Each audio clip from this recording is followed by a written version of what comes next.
Assalamualaikum warahmatullahi wabarakatuh. Perkenalkan, nama saya Sari Prihatin. Saya mahasiswi jurusan Bimbingan Konseling Islam, Fakultas Dakwah dan Komunikasi, Universitas Islam Negeri Sultan Syarif Kasim Riau. Dengan ini video ini dibuat, saya akan menjelaskan atau saya akan menjawab soal dari dosen Bapak Muhammad Ilyas, mata kuliah model-model konseling, soal ujian tengah semester dan ujian akhir semester. Yang pertama ada soal jelaskan teknik-teknik yang dilakukan dalam pendekatan psikoanalisis. Psikoanalisis itu ada beberapa. Yang pertama ada asosiasi bebas, interpretasi atau penafsiran, analisis mimpi, analisis dan interpretasi atas resistensi, dan analisis dan interpretasi atas resistensi. Yang pertama, teknik pendekatan psikoanalisis untuk mencapai tujuan psikoanalisis yaitu mencapai kesadaran klien, proses pemahaman tingkah laku klien, dan dapat memahami gejala-gejala yang dialami oleh klien. Yang pertama ada asosiasi bebas. Asosiasi bebas ini merupakan teknik utama pada pendekatan psikoanalisis yang dimana kita diminta untuk membersihkan atau mengajak pikiran klien dari pemikiran-pemikiran yang melintas dalam pikirannya. Asosiasi bebas juga meningkatkan kembali pengalaman-pengalaman di masa lampau dan melepaskan emosi yang berkaitan dengan keadaan trauma yang dialami di masa lalu atau masa lampau. Yang kedua ada interpretasi atau penafsiran. Penafsiran ialah suatu prosedur dasar dalam menganalisis asosiasi-asosiasi bebas, mimpi-mimpi, resistensi-resistensi, dan transferensi. Fungsi penafsiran itu sendiri adalah mendorong untuk mengasimilasikan bahan-bahan baru dan mempercepat proses konseling. Penafsiran analisis menyebabkan pemahaman pada klien itu sendiri. Yang ketiga ada analisis mimpi. Analisis mimpi adalah sebuah prosedur yang paling penting untuk mengungkapkan bahan-bahan yang tidak disadari dan memberikan kepada klien pemahaman atau beberapa area masalah yang tidak terselesaikan. Yang selanjutnya ada analisis dan penafsiran resistensi. Analisis dan penafsiran resistensi adalah sesuatu yang melawan kelangsungan terapi dan mencegah klien mengemukakan bahan yang tidak disadari olehnya. Dan yang terakhir ada analisis dan penafsiran transferensi. Itu merupakan inti dari psikoanalisa. Dalam analisis transferensi mendorong klien untuk menghidupkan kembali masa lalunya dalam terapi ini.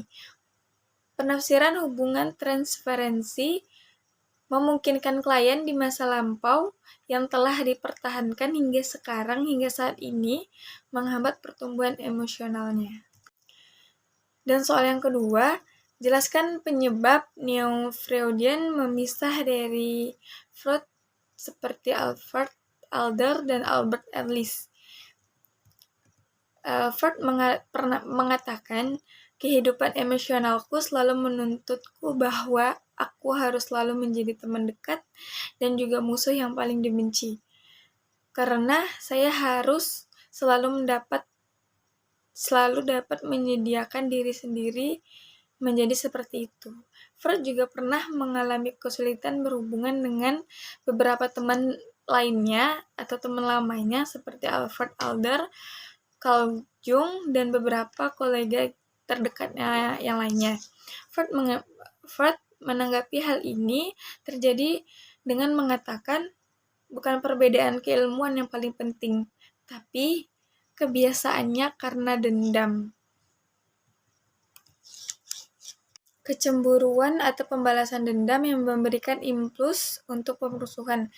Perbedaan keilmuan biasanya terjadi kemudian. Menurut banyak orang, ada beberapa kualitas personal yang dimiliki Freud. bahwa ia seseorang yang sensitif, penuh kasih sayang, yang memiliki kapasitas untuk menunjukkan kehangatannya, bahwa bahkan mampu membangun hubungan yang cair atau hubungan yang mengalir gitu aja. Namun, hubungan emosional yang sangat dalam ini sering berakhir tidak bahagia. Dan Ferd sering merasa disiksa oleh teman-temannya lainnya dan menganggap mereka adalah musuh. Selanjutnya, soal ketiga, jelaskan eksperimen Pavlov tentang classic conditioning, kemudian kaitkan dengan model counseling behavior therapy. Classical conditioning adalah sebuah teori yang berada di dalam aliran psikologi behavioristik.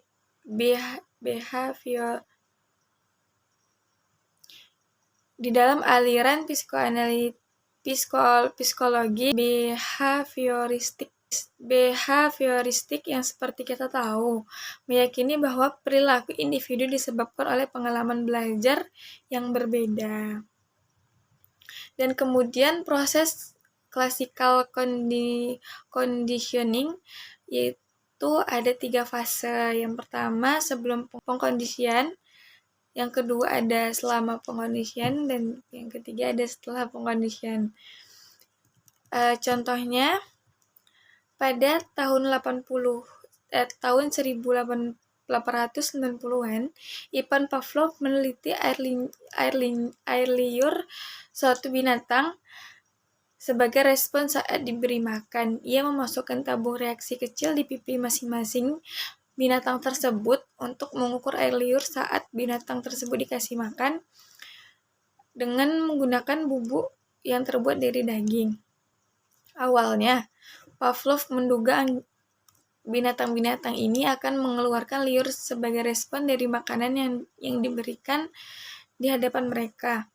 Tetapi dia memperlihatkan kalau binatang-binatang ini mulai mengeluarkan air liurnya setiap kali mereka mendengar langkah kaki asistennya membawa makanan atau seseorang membawa makanan ke arah mereka. Ketika Pavlov menemukan bahwa benda atau peristiwa apapun yang menurut binatang ada hubungannya dengan makanan, atau seperti kita nganterin makanan atau apapun itu ke arah mereka akan memicu respon yang sama.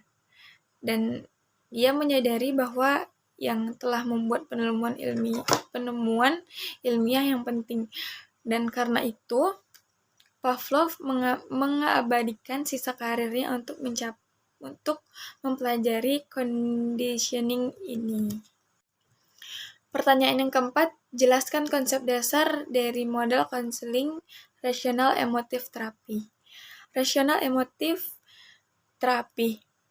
Reaksi emosional seseorang sebagian besar disebabkan oleh evaluasi, interpretasi, dan filosofi yang disadari maupun yang tidak disadari.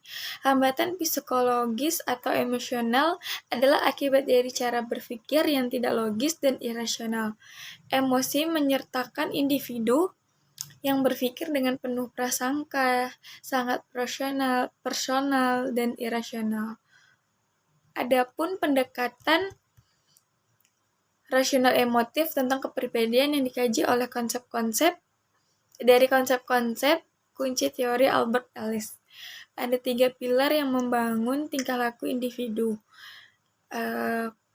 Ini bisa disebut teori ABC. Yang pertama ada antecedent event sebagai A, belief sebagai B, dan emotional consequence sebagai C. Kerangka pilar tersebut kemudian dikenal dengan konsep yang tadi saya sebutkan, teori ABC. Yang pertama ada A, yaitu antecedent event, yang dimana segenap peristiwa luar yang dialamin oleh individu, peristiwa pendahulu yang berupa fakta, kejadian, tingkah laku, atau sikap dari orang lain, yang seperti contoh perceraian dalam keluarga, penerimaan karyawan dari seleksi-seleksi, siswa atau siswi yang dapat nilai bagus. Terus yang kedua itu ada belief, yaitu keyakinan. Keyakinan atau verbalisasi diri dari individu terhadap suatu peristiwa. Keyakinan rasional dan keyakinan yang tidak rasional. Dan yang ketiga ada emotional consequence. Itu merupakan konsekuensi emosional sebagai akibat atau reaksi individu dalam bentuk perasaan senang atau hambatan emosi dalam hubungannya dengan yang tadi insiden itu, yang incident event.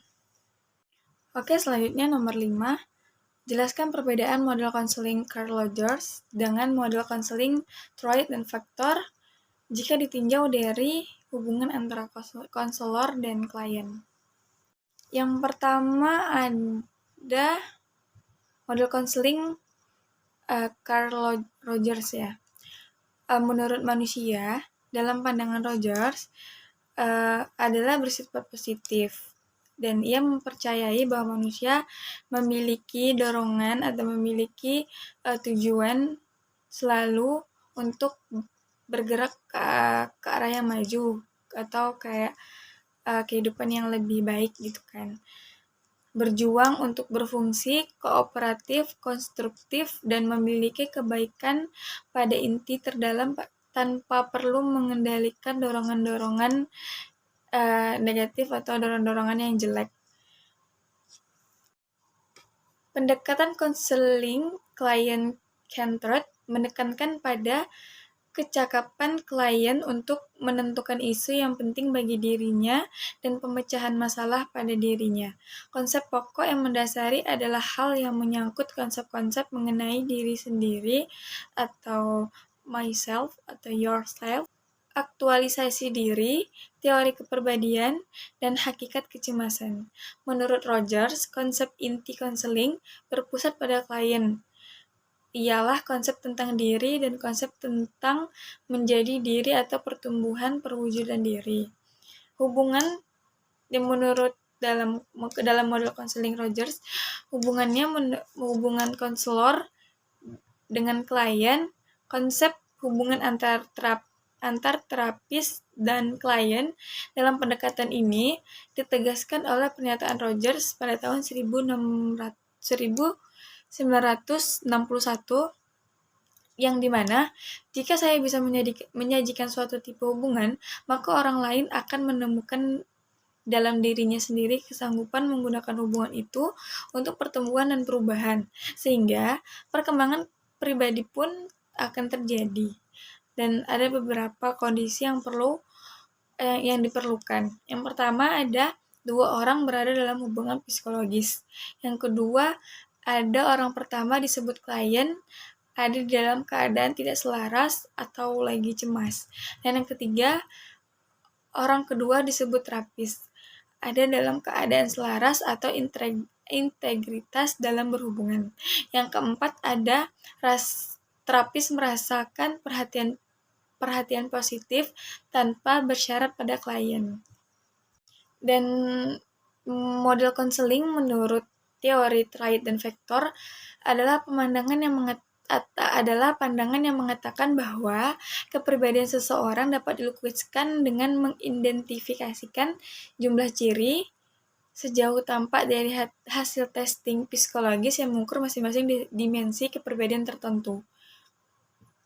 Konseling Truitt dan Factor berpegang pada pandangan yang sama dan menggunakan tes-tes psikologis untuk menganalisis atau mendiagnosis seseorang mengenai ciri-ciri aspek kepribadian tertentu yang diketahui mempunyai relevansi terhadap keberhasilan atau kegagalan seseorang dalam jabatan atau mengikuti suatu program studi.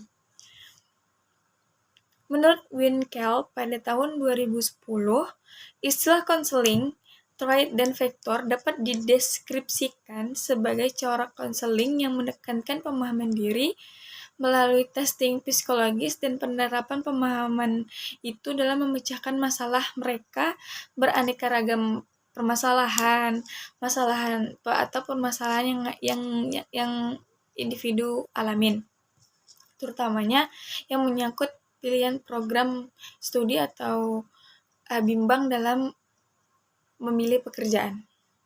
Dan di dalam model konseling menurut Wright dan Vector, hubungan antara konselor dan klien ada beberapa. Yang pertama, memberitahu klien tentang berbagai kemampuan yang diperoleh konselor dari hasil testing.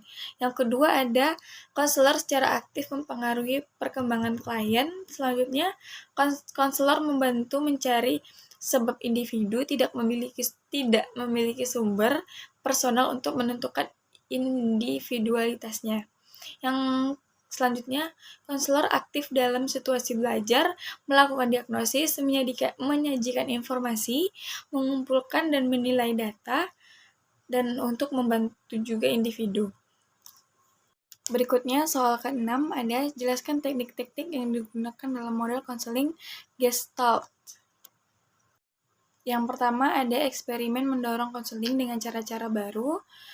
Tujuan konseling Gestalt adalah menciptakan eksperimen dengan konseli untuk membantu konseli. Yang pertama, mencapai kesadaran atas apa yang mereka lakukan. Yang kedua, kemampuan untuk melakukan kontak dengan orang lain. Dan yang ketiga, memiliki kemampuan mengenali, menerima, mengekspresikan perasaan, pikiran, dan keyakinan. Penggunaan bahasa ialah di mana seseorang konselor dapat mengubah iklim lingkungan dengan bahasanya sendiri. Analisis impian adalah konseli lebih mungkin memperoleh kesadaran. Kemudian ada fantasi, ada bertujuan untuk membantu konseli dalam meningkatkan kesadaran diri.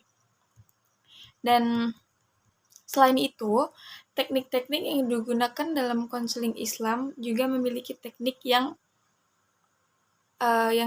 diperoleh oleh Hamdan Bahran Adzaki, disebut sebagai teknik yang bersifat lahir dan teknik yang bersifat batin.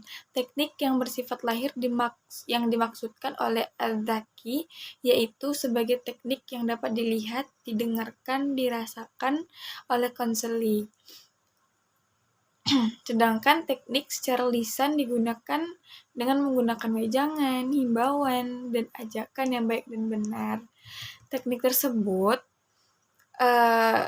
dikaitkan dengan pendekatan Gestalt, sama halnya dengan 3 dimensi kesadaran, di mana konselor memberi perlakuan kepada konseli agar menjadi sadar pada saat sekarang dengan saat ini.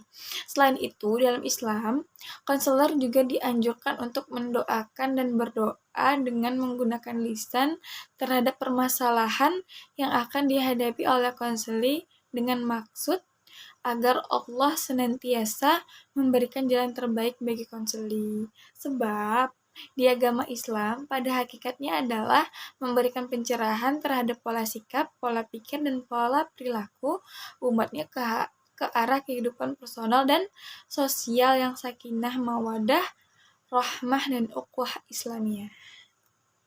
Selanjutnya soal nomor 7, jelaskan 3 aspek atau 3 dimensi yang saling berkaitan dalam membentuk sifat manusia jika ditinjau dari model konseling logoterapi. Ada 3 aspek logoterapi. Yang pertama ada freedom of will, kebebasan berkeinginan. Kebebasan berkeinginan ialah ciri yang unik dari keberadaan pengalaman manusia. Manusia tidaklah bebas dari kondisi-kondisi biologis, fisiologis, sosiologis, tetapi manusia berkebebasan untuk mengambil sikap terhadap kondisi-kondisi yang dialamin. Yang kedua, menurut Frank pada tahun 1985, hidup punya potensi untuk memiliki makna. Apapun kondisi atau masalah yang sedang dihadapi, bahkan dalam kondisi yang paling menyedihkan sekalipun, manusia memiliki kemampuan untuk mengubah aspek-aspek hidup yang negatif menjadi sesuatu yang positif. Dan yang ketiga, keinginan akan makna mendorong manusia untuk melakukan berbagai kegiatan agar hidupnya dirasakan sangat berarti. Keinginan akan makna adalah dasar perjuangan manusia untuk menemukan dan memenuhi makna dan tujuan hidupnya. Oke, baiklah, soal yang terakhir, saya akan menjelaskan sedikit yang saya pahami tentang makalah yang saya buat dan saya presentasikan, kebetulan yang berjudul tentang model konseling teori Alfred Adler. Model terapi konseling Adlerian adalah sebuah model terapi berdasarkan teori psikologi individu yang dibuat oleh Alfred Adlerian. Dalam teorinya, Alfred menekankan bahwa setiap individu adalah individu yang unik, dan teori model Adlerian bertujuan untuk menekankan kompleks inferioritas seseorang dengan mendorong seseorang untuk menjadi superior, mengubah gaya hidup yang salah, dan meningkatkan minat sosial klien. Dalam teori terapi konseling Adlerian, konsepnya meliputi yang pertama, harga diri rendah atau low self-esteem, tujuan yang salah, minat sosial, gaya hidup, dan diri kreatif. Cukup sekian penjelasan dan cukup sekian jawaban dari saya. Lebih dan kurang saya mohon maaf. Jika ada kekurangannya datang dari saya. Kebenaran dan kesempurnaan hanya milik Allah Subhanahu wa Ta'ala. Akhir kata, wassalamualaikum warahmatullahi wabarakatuh.